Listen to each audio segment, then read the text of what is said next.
이 영상에서는 전기공학적 변수와 유체역학적 변수를 서로 비교하여 전기 실무에 도움을 주고자 합니다. 전기 실무자들은 유체역학을 잘 이해하고 있으신가요? 이 영상을 통해 전기적 변수와 유체역학적인 변수들에 대해서 서로 이해하게 될 것입니다.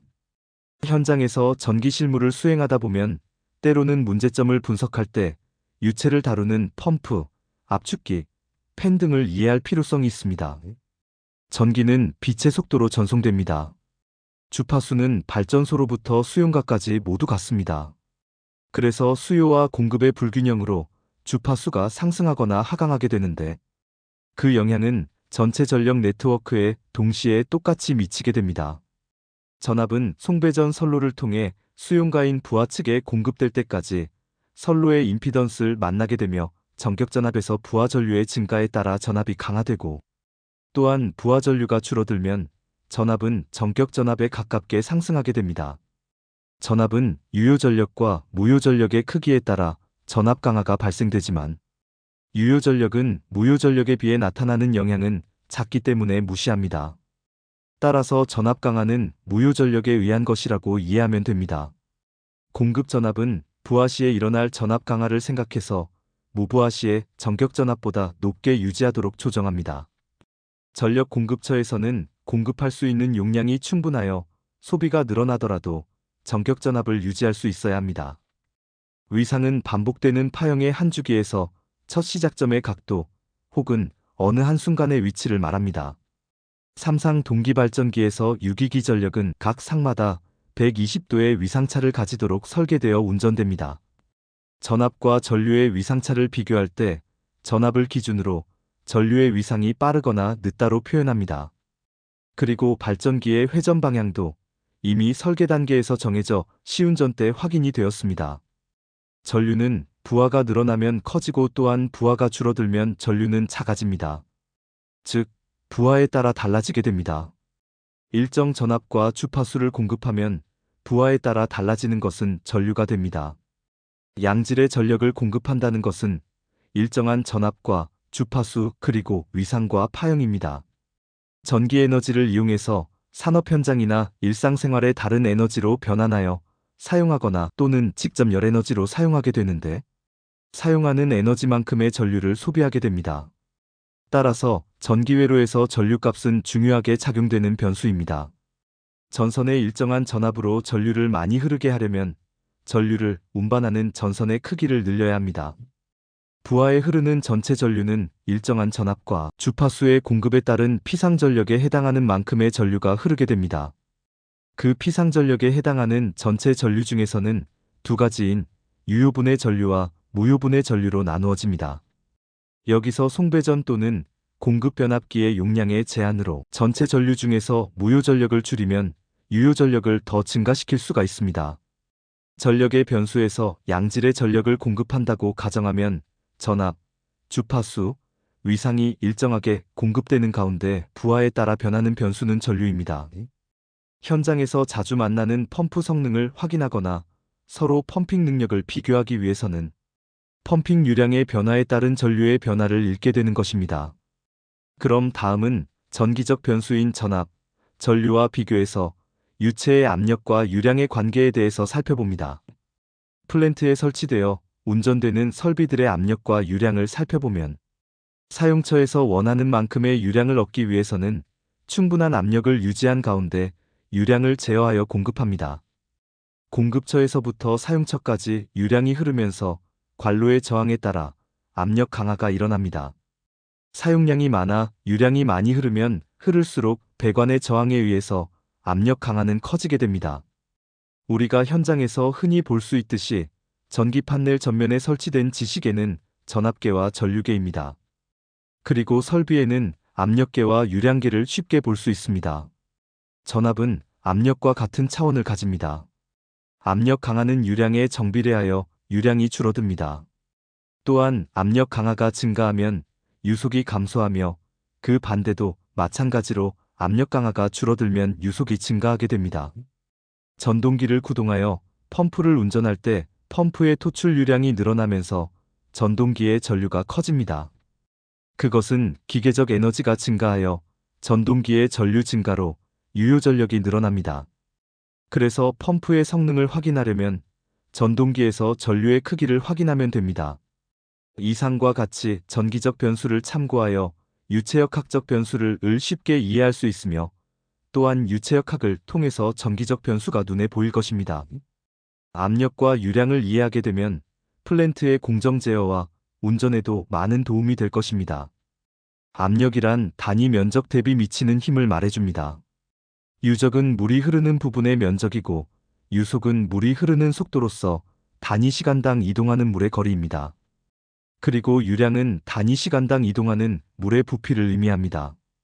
또한 유량은 상대적인 질량의 비를 측정하는 데 쓰이는 기구의 총칭입니다. 유체역학에서 연속의 법칙은 어느 관속에서 정상 흐름을 가진 유체가 일정한 시간 동안 흐르는 유량은 일정하다는 것입니다. 유량은 전류와 같이 사용가 측에서 많이 사용하면 늘어나는 것입니다. 파이프의 일정한 압력으로 유량을 늘리려면 파이프 크기를 키우면 됩니다.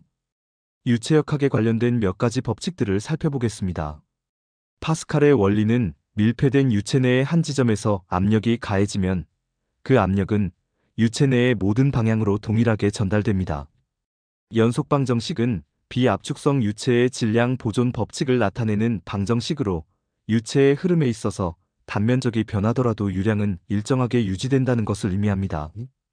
베르누이의 원리는 유체가 규칙적으로 흐르는 것에 대한 속도, 압력, 높이의 관계에 대한 법칙입니다. 속도의 증가는 압력의 감소와 동시에 발생한다고 말합니다. 흐르는 유체에 대하여 모든 형태의 에너지의 합은 언제나 일정하다는 점을 설명하고 있습니다.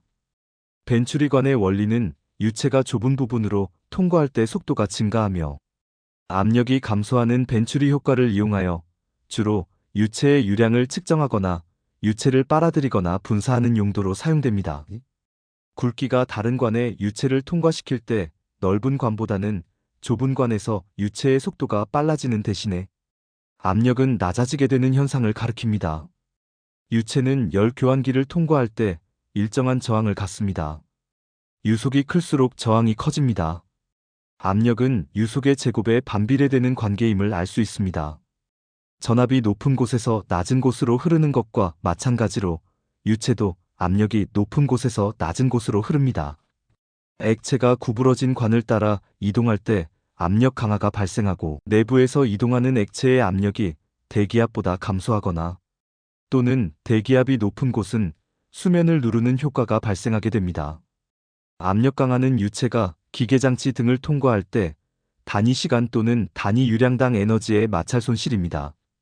전력 전송에 있어서 전압 강화와 전력 손실과 같은 것입니다. 압력 손실은 장치 내의 저항을 이기기 위하여 그만큼의 에너지를 소모하기 때문입니다. 배관과 같은 내부에서 유체의 흐름에 대해서는 입구와 출구의 총 압력의 차이로 정의됩니다. 배관의 압력 손실이 크면 필요한 유량이 나오지 않습니다. 그리고 기기의 동작이 느리게 되는 등의 문제가 발생합니다. 또한 배관의 직경이 작은 경우에도 마찬가지로 압력 손실이 증가합니다. 배관 내에 구부러짐이나 협착이 있는 경우 공기의 흐름이 방해되어 압력 손실이 발생합니다. 압력 손실이 커지는 원인으로는 배관의 유속이 너무 크면 압력 손실이 커집니다. 그리고 굴곡이 많고 유로가 복잡할수록 압력 손실이 커집니다. 배관에서 밸브는 내부에서 유로가 가늘어지거나 구부러짐으로 압력 손실이 커집니다. 압력 손실은 유체와 배관 내벽의 마찰에 의한 에너지 손실이므로 배관 내벽은 가능한 매끄러운 것이 이상적입니다. 나사식 접속은 구조상 아무래도 내부에 작은 단차가 생깁니다. 압력 손실을 특히 신경 쓰는 계통에서는 다른 접속 방식으로 하는 것이 좋습니다. 그러면 압력 손실을 줄이는 방법은 무엇인가요? 압력 손실을 줄이는 방법으로는 배관의 직경을 크게 하여 유속을 떨어뜨립니다. 유속이 표준 유속을 넘는 경우에는 유속을 낮추는 것이 선결입니다. 유속을 낮추는 방법으로서는 사용유량을 낮춘다거나 단면적을 올리는 것입니다마는 사용유량은 정해져 있는 것이 많기 때문에 실제로는 배관의 지름을 올려 단면적을 올리는 것이 유효한 경우가 많습니다. 압력 손실은 유속의 제곱에 비례하기 때문에 유속에 문제 없으면 압력 손실이 문제가 되는 일은 적을 것입니다. 반대로 설계 단계에서는 유속이 표준 유속 이하가 되도록 배관 직경을 결정하는 것이 중요하다는 것입니다. 배관 루트의 형편으로 구부러짐이 늘어날 때도 있지만 가능한 직관으로 해야 합니다. 또한 같은 90도를 구부려도 곡률 반경이 큰 밴드를 선정함으로써 압력 손실을 억제할 수 있습니다. 밸브의 수를 줄이거나 밸브 형식을 변경합니다. 밸브의 수는 필요 최소한으로 하고 밸브의 종류에도 주의합니다. 밸브는 종류에 따라 내부 구조가 다르므로 압력 손실도 다릅니다. 압력 손실이 큰 밸브의 순서로는 글로브 밸브, 버터플라이 밸브, 게이트 밸브, 볼 밸브가 되기 때문에 사용 방법이나 압력 손실의 양쪽의 관점에서 밸브의 종류를 결정합니다. 압력 손실을 신경 쓰는 계통의 경우 기본은 플랜지식 또는 용접식으로 접속하는 것이 좋습니다. 파이프 시스템은 압력과 유량을 이해하는 데 큰 도움이 됩니다. 화재 발생 시 소화수를 효율적으로 공급하기 위해 설계된 배관 시스템으로 루프식 소화수의 주배관과 같이 배관의 신뢰성을 높이기 위해 복수의 경로를 제공하는 병렬 방식으로 설계될 수 있습니다. 직렬과 병렬 연결의 개념을 바탕으로 압력 차이가 어떻게 발생하는지 그리고 각 경로의 유량이 어떻게 다른지를 상세히 설명합니다. 특히 직렬 연결에서는 압력을 합산하여 계산하고 병렬 연결에서는 개별 파이프의 유량을 합쳐야 한다는 점이 강조됩니다. 이를 통해 수리적 모델을 이해하고 유체의 흐름을 효율적으로 관리할 수 있는 기초를 제공합니다. 최종적으로 이러한 지식을 통해 복잡한 파이프 네트워크를 효과적으로 분석하고 최적화하는 방법을 배울 수 있습니다. 여러 장치에 유체를 보내야 하는 경우에는 직렬과 병렬 연결 방식을 고려해야 합니다. 파이핑 네트워크를 보면 키르히오프의 전압과 전류의 법칙이 생각나지 않습니까? 직렬 연결에서는 각각의 회로에 전압 차이가 있어야 하며 병렬 연결에서는 전류가 각각의 경로에 흐릅니다. 모든 저항에 흐르는 전류는 직렬 연결에서 동일하지만 병렬에서는 전체 전류가 각 경로의 전류의 합과 같아집니다. 유체 시스템에서는 전압을 압력으로, 전류를 유량으로 대칭시켜 그 원리를 동일하게 적용할 수 있습니다. 직렬로 연결된 펌프와 병렬로 연결된 펌프의 차이점은 직렬로 연결된 펌프는 순차적으로 연결되어 한 펌프의 토출이 다음 펌프의 흡입으로 공급됩니다. 이러한 배열은 동일한 유속을 유지하면서 전체 양정을 증가시킵니다. 그리고 병렬로 연결된 펌프는 나란히 연결되어 있으며 토출물은 공통 배출구로 결합됩니다. 전압을 높이면 전류를 줄일 수 있지만 절연 강도를 높여야 합니다. 배관의 압력을 높이면 배관의 두께를 키워야 합니다. 이상에서 전기적 변수와 유체의 변수를 살펴본 바와 같이 서로가 대칭되므로 우리는 서로를 쉽게 이해할 수가 있습니다. 현장에서 잘 활용하여 전기 실무에 도움이 되시길 바랍니다.